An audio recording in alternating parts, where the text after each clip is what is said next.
Hey everybody, this is Kirk Kinder from Picket Fence Financial, and we're just going to talk this month a little bit about what's going on in the markets. And let me tell you, it has been a rough September and early part of October. So there's a lot of people getting pretty nervous about the markets, just wondering if this is going to be symptomatic of a bigger downturn or if this is just kind of normal market volatility. Now, I'm going to tell you right now, I don't have the answer. I don't know. So we're just going to kind of take a look at some of the situations as I see it, and also some of the moves that I've made recently, just so you can get an idea. Maybe you can find it useful in your own portfolio. Anyway, so what's causing the markets to get a little bit jittery? Why was September such a bad month, and why has October been so volatile? I think one reason, and you don't hear this a lot in the press, but it's really the end of quantitative easing. So the Federal Reserve has been basically, for lack of a better word, printing money.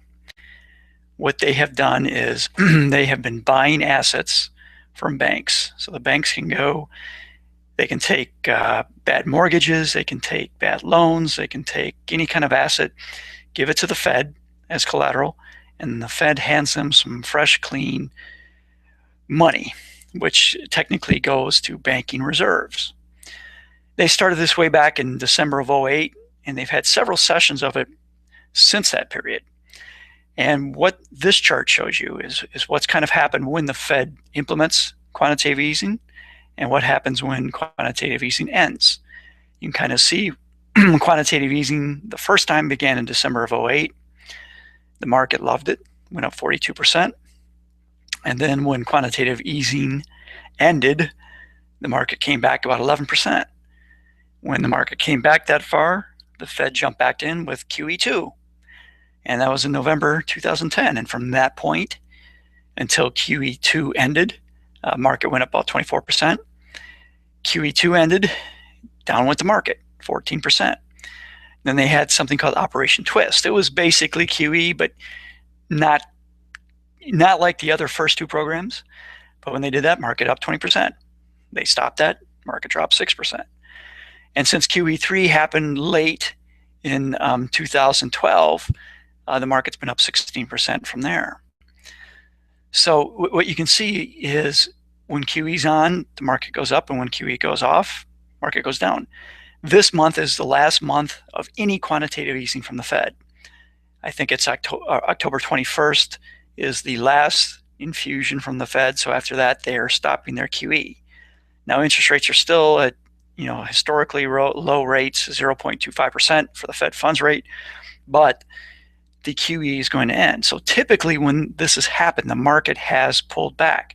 So maybe that is one reason why the markets have pulled back in September and October. Nobody knows. I think it probably is a big contributor to it. Maybe not the only one. Another thing that I've been saying for really a year and a half now is valuations are very high. And I think at some point, the market returns are going to coincide with what the valuations of the market are. This chart has been taken from Doug Short. He's got some great data on his website. You go to dshort.com. But basically, he follows really 4 valuation metrics. The first one is a Crestmont, which is a money management firm. They look at the price to earnings of the market, cyclically adjusted over the past 10 years, and they also factor in certain things such as depreciation and amortization. So they have their own method of really trying to understand what real earnings are for companies. Then you have the Robert Shiller CAPE, which is the cyclically adjusted price to earnings. That isn't adjusted anyway like the Crestmont P&E, but it's still over a 10-year period where earnings are taking adjusted for inflation. So it smooths out the earnings cycle. Then you have the Q ratio. And the Q ratio, what it basically does is it tells you, is it cheaper to start a company today from scratch, or is it cheaper to buy a company? So if you were looking to, and nobody's going to do this, but if you were looking to buy McDonald's, would you be better off starting from scratch and building the assets, buying the land, or would you be better off just buying McDonald's outright. So really what it's looking at is the price of the company relative to its assets. Then he just tracks the S&P 500 composite from its mean. He regresses it back to the mean. But what this chart really should show you, without getting into all the different valuation metrics, you can see that the market right now is as expensive as it's ever been, with the exception of 1929 and 2000. So, this just isn't really a good thing. I'm not implying that you're going to see a market downturn like we saw in 1929 or what we saw in 2000, but what valuation does is it gives you an excellent indicator of what future returns are going to be. Just to hit on one more valuation metric, Warren Buffett always talks about the total U.S. stock market capitalization compared to the size of our economy. So when you think about it, all of the publicly traded companies out there, they're not the whole economy. I mean, there are hundreds of thousands of small businesses. There's government overlays. There's all kinds of things out there that aren't included in the publicly traded companies. So when the publicly traded companies are as large as the size of our economy, that kind of tells you, things are getting a little bit overvalued. Again, the key takeaway from this chart is the only time the market's been more expensive than it is today, dating all the way back to the 40s, is in 2000. We're more expensive than we were in 2007. And we're also more expensive than we were way back in the 70s, right before that brutal bear market. So valuations are very high. And again, like I've been saying, it doesn't mean that there's going to be a big market downturn. It doesn't mean there's going to be a crash. Nothing like that. What valuations tell you is what can you expect as an investor going forward. This is a great chart. If you look at the cyclically adjusted price to earnings ratio, over the short term, anything can happen. So what this chart does, it looks at 1 year, 3 year, 5 year, and 10 year for various CAPE numbers. So the green numbers are when the CAPE is between 0 and 10, purple is 10 to 15, light blue is 15 to 20, orange 20 to 25, and then dark blue is 25 and above. And right now the CAPE value is at 26. So what you can see is over the short term, 1 to 3 years, anything can happen. Nobody knows exactly what's going to happen with the returns. But when you start to look at 5 and 10 years, it really shows you that valuations drive the bus. So the level that we're at right now, we could expect from the U.S. stocks a negative 2.5% return annualized for the next 10 years. So again, who knows if that's going to happen? What we're just saying, historically, this is what has happened. But I think what people need to start to realize is when you get valuations like this, you're not going to get the returns that you've gotten previously with lower valuations. And usually that's going to manifest itself in higher volatility. There's some other worrisome signs right now with the markets. And the big one's volatility. I mean, we've had some big moves up and big moves down. In fact, with the Dow Jones Industrial Average, we've seen more 200-point moves in the past 2 weeks than we've seen in the past 2 years. So whether you like it or not, volatility is back. And unless things really settle down quite a bit, we're probably going to see volatility going forward. The other big thing, kind of worrisome, is when you look at, say, the S&P 500, what you want to see when the S&P 500 is going up, you want to see the majority of the 500 stocks in that index outperforming the index itself. Well, right now we actually see the opposite happening. Only 30% of the companies in the S&P 500 are outperforming the index. So that means it's fewer and fewer companies that are carrying the weight. Just for kind of a comparison purposes, 2007 was, at the peak of 2007, was about 35% of the stocks were outperforming the index. The other thing is small company stocks, small caps, tend to lead the broader market, both up and down. So last year when the market had a really good year, small cap stocks did really well. But this year so far, small cap stocks are down for the year. Again, it doesn't mean that that's what's going to happen. Nobody knows what's going to happen in the markets. We're just trying to look for trends and see what's the reason for all of the volatility and the recent moves in the market. Now, there are good signs too. So there are some things that, when you look at it, reasons to be optimistic with stocks. The first one's the presidential cycle. So when you get the presidential cycle, year two, the fourth quarter of year two has historically been the best quarter for stocks in our nation's history. So, if history holds from October to December this year, we should have a very good quarter for stocks. The other thing is, I still believe that if the volatility continues to go and we see a pullback of 10, 11, 12% in the markets, I don't think the Fed's going to sit idly by and let this happen. The first chart I showed you where the Fed would step in with different QE programs, they are so hypersensitive to the move of the markets that, if we see a 10% decline, we might see them reenact quantitative easing. So even though things could be rough here for the next month or so, I have a feeling that the Fed will probably come in and start some QE, which the markets would love. But one of the things I'm doing is just kind of watching technical indicators on various holdings. And the big one is just looking at the 200-day moving average. This chart was taken from Doug Short again, and it's kind of based on the work of Meb Faber. And what we're looking at is, what if you just bought the S&P 500 and you held it all the way from 1900 through 2008? What kind of annualized returns would you get? What kind of risk would you have? What if you did this, but anytime it violated and went below the 200-day moving average, you sold and went to cash? Well, what this shows you is the annualized return for the buy and hold was about 9.2%, whereas with the 200-day moving average, you're looking at a little bit over 10%. Now that's statistically insignificant to me, but what isn't is the volatility. So the volatility drops by a third when you use the 200-day moving average. So it's kind of a way to get a similar return with less ups and downs. So what I've been doing is just kind of watching the 200-day moving average for various indexes.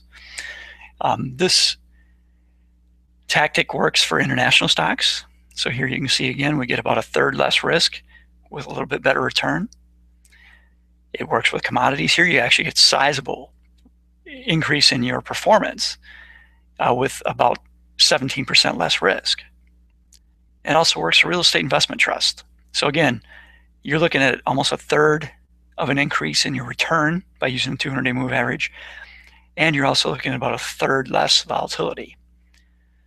So based on all that, what I started to do in the beginning of October was I started to get out of international stocks. I sold emerging, I sold our Europe, I sold our Pacific holdings. Again, they violated the 200-day moving average, so just go to the sidelines. So I'm going to sit in short-term bonds. Now, if they move back up, if they go across that, I'll look to get back in. But for right now, we'll just kind of sit, wait, and see what happens. I also sold commodities. Commodities have taken a big I own a position in Plum Creek Timber usually. I sold the lumber. I sold all our other general commodities. The only thing I have still continued to hold was a small position in gold. I'm still holding U.S. stocks. They haven't violated the 200-day moving average yet. If they do, I'll sell and kind of wait and see what happens. But right now, I'm still fully vested in again, I should say large cap U.S. stocks. I don't own any small cap stocks. I actually sold those last year. But I am holding on to the large cap U.S. stocks.